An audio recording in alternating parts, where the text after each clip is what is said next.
The last video I said the most important aspect of economics is that we all make choices. So now I'm going to discuss who are the people that make choices. There are three categories of people that make choices in economics. Individual.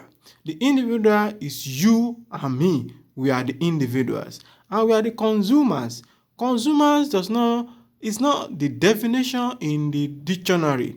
Consumer in economics means anybody that use up a particular thing.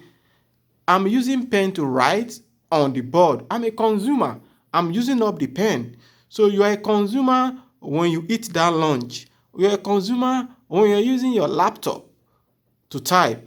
So you make choices. It's either you use your money to buy a laptop or you use your money to buy something else. Maybe you want to buy food or you want to buy stuff in Walmart. So you can use your money for different things. You can use your resources for different things. But you make a choice. Now, you make a choice of standing up in the morning, going to school, or going back to sleep. You make a choice. Individuals do make choices. You make a choice that to buy a black pen or a blue pen. You are making a choice. And firms too, companies too that produce, they make choice.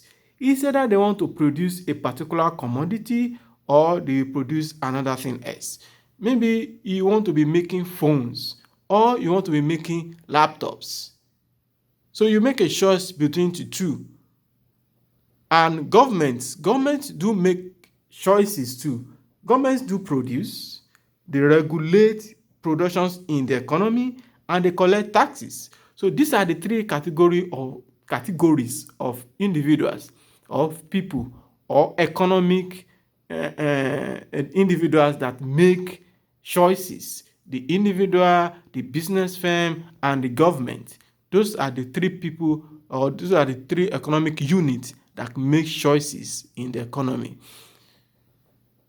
Then from choices, I'm going to be talking about the broad definition or categories of resources.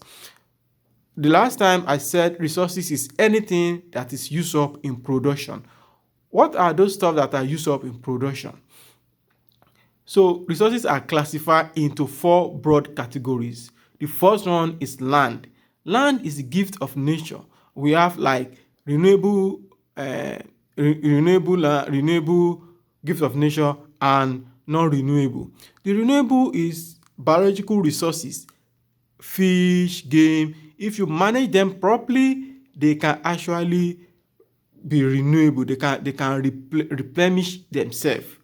They are renewable. They can replenish themselves if you manage them properly. Non-renewable is coal or charcoal. Once you use them, they are gone. They are not renewable. And the payment for land is rent. The second resources I'm going to talk about is capital.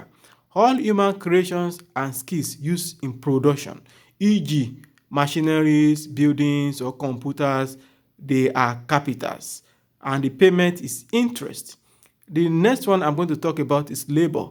Labor is physical and mental effort used to produce goods and services. Your teacher's effort is labor and the payment is wage. So the next resources is entrepreneurial ability. Entrepreneurial ability is the skill that is needed to organize other resources for production. And the payment for entrepreneurial ability is profit. Who did this entrepreneurial ability? Is an entrepreneur. An entrepreneur is the person that organizes other resources for production. So what do we produce? We produce two. In production, we produce two things: goods and services. The first one is good. Goods are tangible products like your pen, your computer, used to satisfy human wants.